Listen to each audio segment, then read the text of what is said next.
Pamatėte naują žaidimų kompiuterį. Pamatėte naują nešiojamą žaidimų kompiuterį su tokia pačia specifikacija. Žaidimų kompiuteris bus brangesnis, bet ar verta investuoti į jį?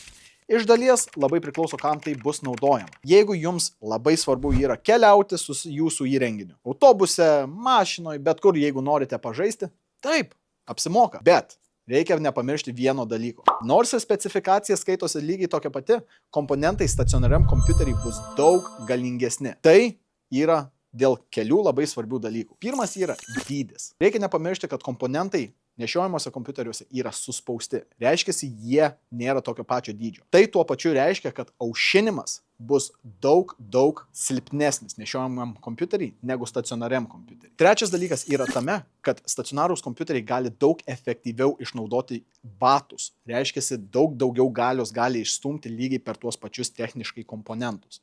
Tai, kas jums yra svarbiau, ar turėti galingą žaidimų rigą, bet vienoj vietoj, ar nešiojamą kompiuterį, su kuriuo galėsite pažaisti, tačiau jisai nebus toksai pats galingas negu stacionarus ir bus brangesnis. Čia tik tai jums spręsti.